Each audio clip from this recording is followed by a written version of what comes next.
दोस्तों जोहार, कैसे हैं आप सब। उम्मीद करते हैं कि अच्छे ही होंगे। एक बार फिर से आपका स्वागत है आपका अपना YouTube channel SK study journey में।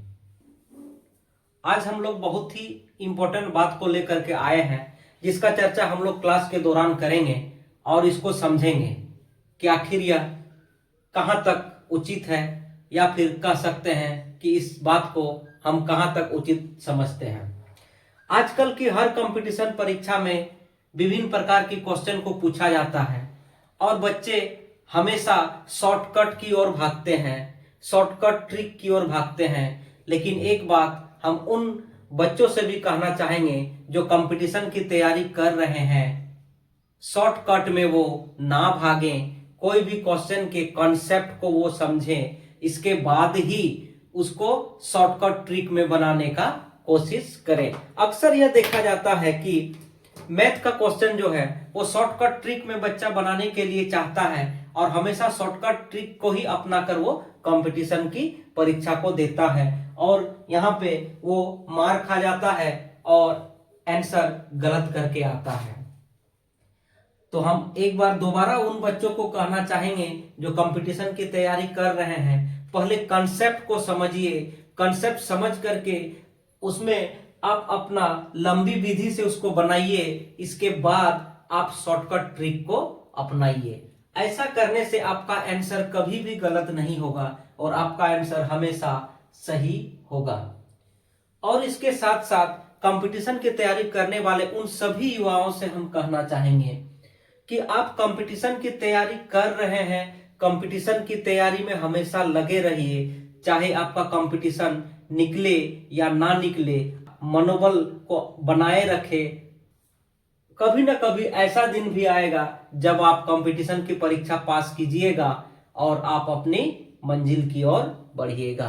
अक्सर ऐसा देखा जाता है कि कई बार हम लोग देखते हैं कि कंपटीशन की तैयारी करने वाला जो युवा होता है उनका मन एकदम से बिगड़ जाता है, फिर भी कंपटीशन नहीं निकलता है और लास्ट में लगभग उम्र खत्म होने को रहता है, तब उनका कंपटीशन निकल जाता है और वह सक्सेस हो जाता है। इसलिए हर उन युवाओं से कहना चाहेंगे जो कंपटीशन की तैयारी कर रहे हैं, नौकरी के लिए आप प्रतियोगिता परीक्षा को दे रहे हैं, आप अपने मन को ना मारिए और हमेशा लगे रहिए, सच्ची मेहनत कीजिए, सच्ची लगन से आप उसको रिवाइज करते रहिए, किताब को पढ़ते रहिए, नई नई जानकारी जो आ रही है उसको आप हमेशा अर्जित करते रहिए। हम लोग आज की टॉपिक में यही कहना चाह रहे थे कि कंपटीशन की तैयारी में आप कॉन्सेप्ट को क्लियर कीजिए, शॉर्टकट ट्रिक में मत भागिए।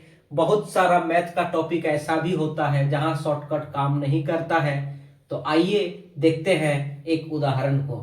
जैसा एक क्वेश्चन यहाँ पे दिया गया है, पिता एवं पुत्र की आयु का योग 47 वर्ष है। 4 वर्ष बाद पिता की उम्र पुत्र से 4 गुनी हो जाएगी, तो पुत्र की वर्तमान उम्र क्या है। इस क्वेश्चन को अगर हम लोग गौर से देखें और इसमें शॉर्टकट ट्रिक के चक्कर में हम अपना आंसर को दें तो 100% चांस है कि हमारा आंसर गलत होगा।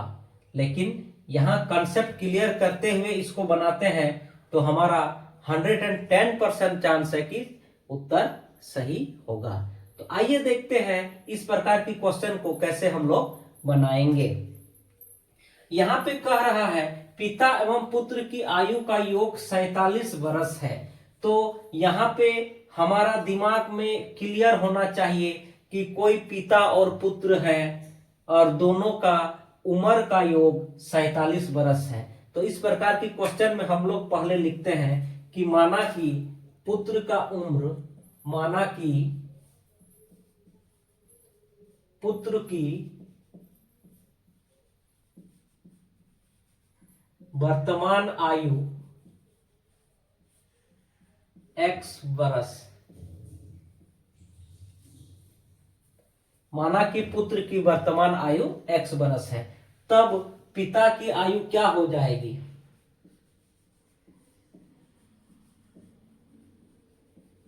तब पिता की आयु क्या हो जाएगी।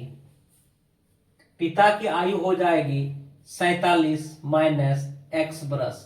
यहाँ क्वेश्चन में समझने वाली बात है कि दोनों के आयु का योग 47 वर्ष है। तो अगर पुत्र की आयु हम लोग x वर्ष मानते हैं तो स्वाभाविक है कि पिता की आयु 47 माइनस x वर्ष होगा।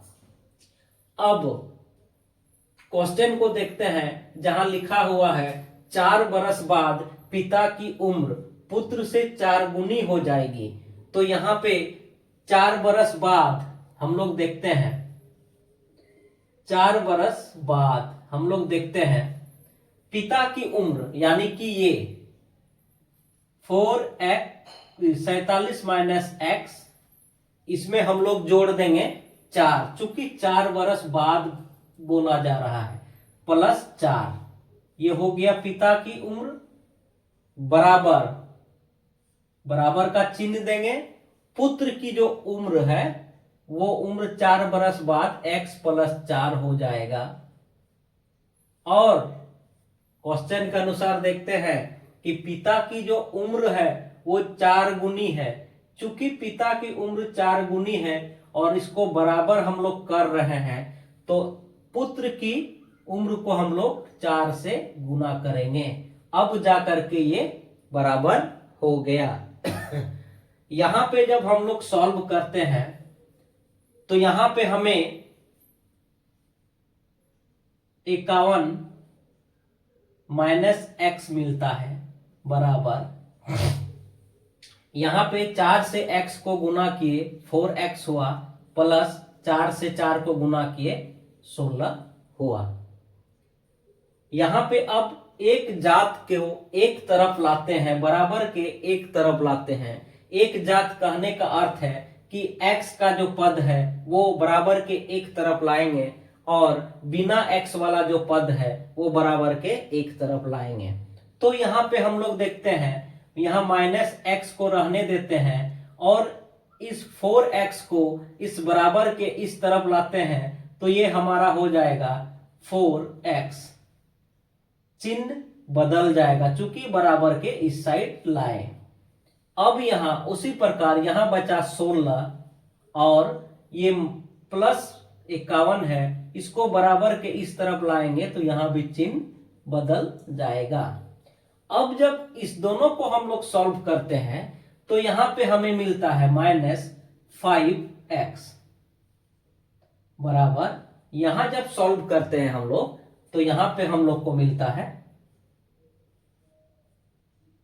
11 में 6 5 और 4 में 1 3, -35।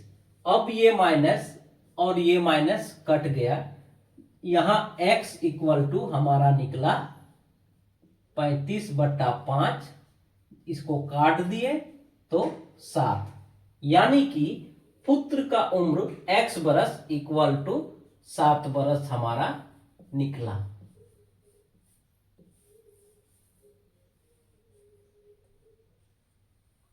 पुत्र की उम्र 7 वर्ष निकला। अब पिता की उम्र कितना होगा? 47 माइनस x, तो हम लोग 47 घटाओ x का वैल्यू हमारा निकला 7, 7 घटा देंगे बराबर 40 वर्ष।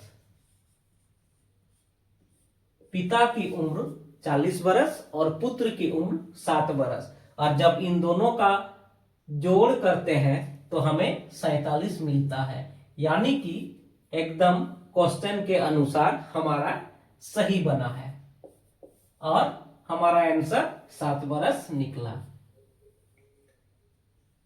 तो देखें किस तरह अगर हमारा कॉन्सेप्ट क्लियर रहेगा तो इस तरह की क्वेश्चन को आसानी से हम लोग बना सकते हैं। तो उम्मीद करते हैं आप लोगों को समझ में आ गया होगा कि हमें कॉन्सेप्ट पे जाना है, ना कि शॉर्टकट ट्रिक पर, और हमेशा प्रैक्टिस करना है। मैथ एक ऐसा सब्जेक्ट है और रीजनिंग एक ऐसा सब्जेक्ट है जिसमें हमेशा प्रैक्टिस मांगता है और हम लोगों को हमेशा प्रैक्टिस करना चाहिए। तो आज की क्लास को हम लोग यहीं पे समाप्त करते हैं। फिर से अगले वीडियो में मिलेंगे एक नई क्लास में। तब तक के लिए आप खुश रहिए, पढ़ते रहिए, स्वस्थ रहिए। धन्यवाद।